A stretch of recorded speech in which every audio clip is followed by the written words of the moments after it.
നമസ്കാരം. നമ്മുടെ ജീവിതം മാറ്റിമറിക്കുന്ന 10 ജീവിത പാഠത്തെക്കുറിച്ചാണ് ഞാൻ ഇന്ന് നിങ്ങളോട് പറയുന്നത്. അതിലൊന്നാമത്തത്, നമ്മൾ എല്ലാവരോടും തുറന്നു പറയരുത്. അതായത് ജീവിതത്തിൽ നടക്കുന്ന ഓരോ കാര്യവും നിങ്ങൾ മറ്റൊരാളോട് ഷെയർ ചെയ്യുന്നത് അപകടമാണ്. അതായത് നിങ്ങൾ ഇത് പറയുമ്പോൾ അവർ കേൾക്കുന്നത്, അവരുടെ ചെവികൾ സുരക്ഷിതമായിരിക്കണമെന്നില്ല. അവർ കേൾക്കുന്നത് ചിലപ്പോൾ നിങ്ങളെ സഹായിക്കാനായിരിക്കില്ല. അത് എന്തെങ്കിലും ആസൂത്രണം ചെയ്യാനോ അല്ലെങ്കിൽ നിങ്ങളെ വിലയിരുത്താനോ അല്ലെങ്കിൽ ഗോസിപ്പ് പറയാനോ ആയിരിക്കാം. ഞാനിനി ഒരു ഉദാഹരണം പറയാം. നിങ്ങൾ ഒരാളോട് നിങ്ങളുടെ സ്വപ്നത്തെക്കുറിച്ച് പറയുകയാണെന്ന് വിചാരിക്കുക. അവർ അത് കേട്ടിട്ട് നിങ്ങളെ തളർത്താനായി പറയും, അല്ലെങ്കിൽ നിങ്ങളെ ഡിസ്കറേജ് ചെയ്യും. അത് നിന്നെക്കൊണ്ട് സാധിക്കില്ല എന്ന് പറയുന്നു. അതായത് അവർ നിങ്ങളുടെ വളർച്ചയെ ഭയപ്പെടുന്നു. അതായത് നിങ്ങളുടെ വളർച്ച അവരുടെ അസൂയ വളർത്തുന്നതിന് കാരണമാകും.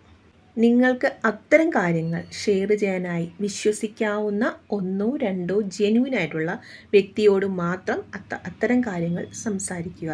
അതായത് എല്ലാവരോടും എല്ലാ കാര്യങ്ങളും നമുക്ക് തുറന്നടിച്ച് പറയുന്നത് നിർത്തുക. നിങ്ങൾ ജീവിതത്തിൽ പഠിക്കേണ്ട രണ്ടാമത്തെ പാഠം എന്ന് പറയുന്നത് time is the real currency എന്നതാണ്. അതായത് ജീവിതത്തിൽ പണം ഉപയോഗിച്ച് നമുക്ക് പലതും വാങ്ങാൻ കഴിയും, പക്ഷേ സമയം ഒരു സെക്കൻഡ് പോലും വാങ്ങാൻ കഴിയില്ല. ഒരാളുടെ സമയം നിങ്ങൾക്ക് ലഭിക്കുന്നത് അവർ നിങ്ങൾക്ക് നൽകുന്ന ഏറ്റവും വലിയ സമ്മാനമാണ്. എന്നാൽ ചിലരോ നിങ്ങളുടെ സമയം വാല്യൂ ചെയ്യുന്നില്ല. അത് നിങ്ങൾ തന്നെ ശ്രദ്ധിക്കണം. ടോക്സിക് ഫ്രണ്ട്ഷിപ്പ് അല്ലെങ്കിൽ യൂസ്ലെസ് സ്ക്രോളിംഗ്, ഫോണിൽ അധിക നേരം നമ്മൾ സ്ക്രോളിംഗ് ചെയ്ത് സമയം ചെലവഴിക്കുന്ന ആ ഓരോ സെക്കൻഡും നമുക്ക് വിലയേറിയതാണ്. അതായത് ആ ഒരു സമയവും നമുക്ക് തിരിച്ചു കിട്ടില്ല. മൂന്നാമത്തെ പാഠം എന്ന് പറയുന്നത് silence is sometimes the best reply. അതായത് നിശബ്ദത. അതായത് ചിലപ്പോൾ ചില സാഹചര്യങ്ങളിൽ വാക്കുകൾ ആവശ്യമില്ല. അതായത് ചില സാഹചര്യങ്ങളിൽ നമ്മൾ നിശബ്ദത പാലിക്കേണ്ടത് തന്നെയാണ് നല്ലത്. അവിടെ നമ്മൾ ഫൈറ്റ് ചെയ്യുന്നതോ ആവശ്യമില്ലാത്ത വാക്കുകൾ ഉപയോഗിക്കുന്നതോ നല്ലതല്ല. ഞാനൊരു ഉദാഹരണം പറയാം.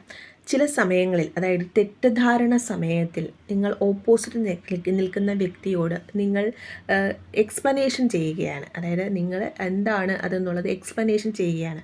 പക്ഷേ ആ ഒരു സമയത്ത് ഓപ്പോസിറ്റ് നിൽക്കുന്ന വ്യക്തി നിങ്ങളെ കേൾക്കണമെന്നില്ല. കാരണം അവർ നിങ്ങളെ അറിയുവാൻ ആ സമയം ആഗ്രഹിക്കുന്നില്ല. അപ്പോൾ ആ ഒരു സമയത്ത് തെറ്റിദ്ധാരണ സമയങ്ങളിൽ ചില സാഹചര്യങ്ങളിൽ നിശബ്ദത പാലിക്കുന്നത് തന്നെയാണ് നല്ലത്. ഇനി നാലാമത്തത്, എവരിബഡി ലീവ്സ് സംഡേ. അതായത് ജീവിതത്തിൽ ആരും ശാശ്വതമല്ല. അതായത് ചിലപ്പോൾ എല്ലായ്പ്പോഴും എല്ലാവരും നമ്മളോടൊപ്പം ഉണ്ടാകണമെന്നില്ല. അവരുടെ ആവശ്യങ്ങൾ കഴിയുന്നത് വരെ ചിലപ്പോൾ നമ്മളോട് കാണുമായിരിക്കാം. അത് കഴിയുമ്പോൾ അവരെല്ലാം നമ്മളെ വിട്ട് പോകും. അത് നമ്മൾ മനസ്സിലാക്കണം. നമുക്കെന്നും നമ്മൾ മാത്രമേ കാണുകയുള്ളൂ. അതായത് ഓവർ അറ്റാച്ച്മെൻറ്റ്, ബ്ലൈൻഡ് ട്രസ്റ്റ് എന്നിവ നമ്മുടെ ഹൃദയം ഭേദിക്കും.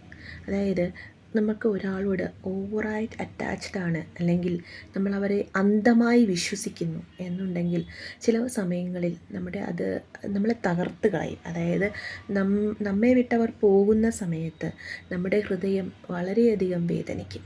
നിങ്ങളതിന് ചെയ്യേണ്ടത്, അതായത് അത്തരം അവസ്ഥ നിങ്ങൾക്ക് വരാതിരിക്കാനായി നിങ്ങൾ ചെയ്യേണ്ടത് എക്സ്പെക്റ്റേഷൻസ് കുറയ്ക്കുക. അതായത് മറ്റുള്ളവരിൽ നിന്നും നമ്മൾ പ്രതീക്ഷിക്കുന്നത് കുറയ്ക്കുക. എന്നിട്ട് റെസ്പെക്റ്റ് മോർ, അങ്ങനെ ചെയ്യുക. അതായത് expect less and respect more. അഞ്ചാമത്തത് respect is more important than love. അതായത് ബഹുമാനിക്കുന്നത്, അതെന്ന് പറയുന്നത് സ്നേഹത്തെ കാട്ടി വലുതാണ്. അതായത് നിങ്ങൾക്ക് ഒരു ബന്ധത്തിൽ റെസ്പെക്റ്റ് കിട്ടുന്നില്ല എങ്കിൽ, ഞാൻ പറയുന്നത് കപ്പിൾസിൻ്റെ കാര്യമാണ്. അതായത് നിങ്ങൾക്ക് ആ ഒരു റിലേഷൻഷിപ്പിൽ റെസ്പെക്റ്റ്, പരസ്പരം അങ്ങോട്ടും ഇങ്ങോട്ടും ഒരു റെസ്പെക്റ്റ് നിങ്ങൾ കൊടുക്കുന്നില്ല എങ്കിൽ നിങ്ങൾക്ക് പല കാര്യത്തിലും അത് കൺട്രോൾഡ് ആയിരിക്കും. അതായത് അവർ നിങ്ങളെ കൺട്രോൾ ചെയ്യും. U will B controlled, U will B band for anything. അതായത് നിങ്ങളെ ചില കാര്യങ്ങളിൽ അവർ കൺട്രോൾ ചെയ്യും, അല്ലെങ്കിൽ നിങ്ങൾക്ക് ചില കാര്യങ്ങൾ നിഷിദ്ധമായിരിക്കും. അവരുടെ സമ്മതമില്ലാതെ നിങ്ങൾക്ക് ചില കാര്യങ്ങൾ ചെയ്യാൻ കഴിയില്ല. ചുരുക്കം പറഞ്ഞാൽ, റെസ്പെക്റ്റ് കൊടുക്കുന്നില്ല എങ്കിൽ you will loss your identity തന്നെയാണ്.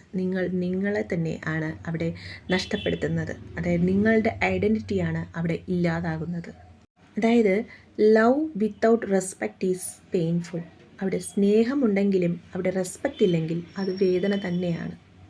ഇനി ആറാമത്തത്, pain makes you more stronger. അതായത് വേദന നമ്മളെ തകർക്കും അല്ലേ, പക്ഷേ ചിലപ്പോൾ ആ വേദന നിങ്ങളെ ശക്തരാക്കും.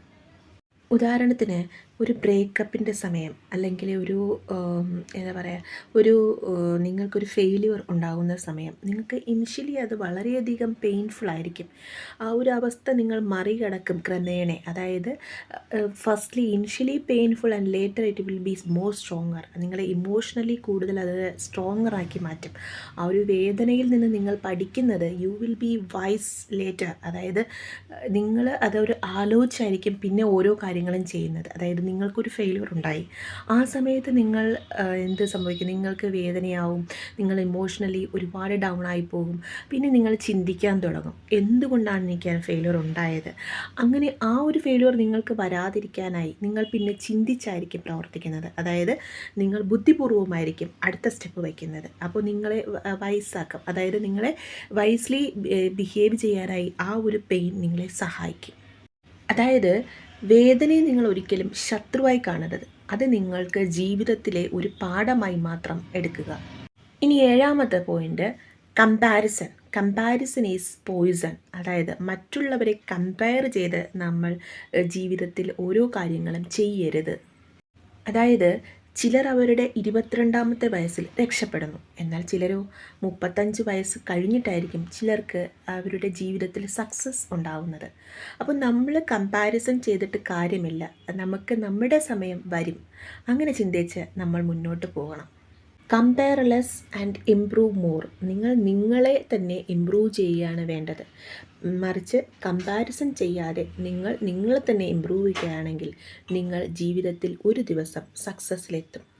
എട്ടാമത്തെ ലെസൺ എന്ന് പറയുന്നത്, not everyone is happy for you. അതായത് നിങ്ങൾ ഒരാളോട് നിങ്ങളുടെ സക്സസ് അല്ലെങ്കിൽ നിങ്ങളുടെ ഫെയിലുവർ അല്ലെങ്കിൽ നിങ്ങളുടെ വേദനകൾ ഷെയർ ചെയ്യുന്നു എന്ന് വിചാരിക്കുക. അവർ ആ സമയം നിങ്ങളോട് സപ്പോർട്ട് ചെയ്യുമായിരിക്കാം, പക്ഷെ അവർ പിന്നീട് അത് ചെയ്യുന്നത് എന്തെന്ന് വെച്ചാൽ, നിങ്ങളുടെ സക്സസ് ആണെങ്കിൽ അവർക്കത് ജലസ് ആയിരിക്കും. അതായത് എങ്ങനെയായിരിക്കും ഇവന് ആ സക്സസ് അല്ലെങ്കിൽ ഇവൾക്ക് അത് കിട്ടിയത്, അങ്ങനെ ഒരു അസൂയയായിരിക്കും നിങ്ങളോട് തോന്നുന്നത്. പക്ഷേ നിങ്ങളോട് കാണിക്കുന്നത് വളരെയധികം കൺഗ്രാറ്റ്സ് ചെയ്തുള്ള വേർഡ്സുകളായിരിക്കും. അതുപോലെ തന്നെ നിങ്ങളുടെ വേദന അല്ലെങ്കിൽ നിങ്ങളുടെ ഫെയില്യൂർ ഒരാളോട് നിങ്ങൾ പറയുകയാണെന്ന് വിചാരിക്കുക. ആ സമയം നിങ്ങളെ ചിലപ്പോൾ അവർ സപ്പോർട്ട് ചെയ്യും, പക്ഷേ പിന്നീട് അവർ ചെയ്യുന്നത് എന്തെന്ന് വെച്ചാൽ ഇത് മറ്റൊരാളോട് പറയാനായിട്ട് അവർ ഉപയോഗിക്കും. അതായത് സക്സസ് എപ്പോഴും നിശബ്ദമായി ബിൽഡ് ചെയ്യുകയാണ് ചെയ്യേണ്ടത്. അവിടെ സ്ലോ റിസൾട്ടായിരിക്കും ചിലപ്പോൾ നമുക്ക് കിട്ടുന്നത്, പക്ഷേ നമ്മൾ സക്സസ് ആവുക തന്നെ ചെയ്യും. ഇനി 9ാമത്തത്, ലേൺ ടു സേ നോ. അതായത് നോ പറയേണ്ടടുത്ത് പറ്റില്ല എന്ന് പറയേണ്ടടുത്ത് പറ്റില്ല എന്ന് അല്ലെങ്കിൽ നോ എന്ന് തന്നെ പറയണം. അതായത് നിങ്ങൾ നോ പറയില്ല എന്ന് വിശ്വസിച്ച് അവർ നിങ്ങളെ മിസ്യൂസ് ചെയ്യും. അതായത് ഒരിക്കലും നിങ്ങൾ അവരോട് നോ പറയില്ല, നിങ്ങൾ എല്ലാത്തിനോടും എസ് എന്ന് മാത്രമേ പറയൂ എന്നൊരു എക്സ്പെക്റ്റേഷൻസ് അവരിൽ വളരും. അത് നിങ്ങൾക്ക് തന്നെ ദോഷം ചെയ്യും. അതായത് നോ പറയേണ്ടടുത്ത് നിങ്ങൾ നോ പറയാൻ പഠിക്കൂ. അവിടെ നിങ്ങൾ ചെയ്യേണ്ടത് ബൗണ്ടറീസ് വയ്ക്കുക, അതായത് പരിധികൾ വയ്ക്കുക. No means respect yourself. അതായത് നിങ്ങളെ തന്നെ റെസ്പെക്റ്റ് ചെയ്യുകയാണ് നോ പറയുന്ന സമയത്ത് നിങ്ങൾ ചെയ്യുന്നത്. ഇനി ലാസ്റ്റുള്ള ടിപ്പ് എന്ന് പറയുന്നത്, life begins outside the comfort സോണാണ്. അതായത് ജീവിതം എപ്പോഴും സ്മൂത്ത് ആവണമെന്നില്ല.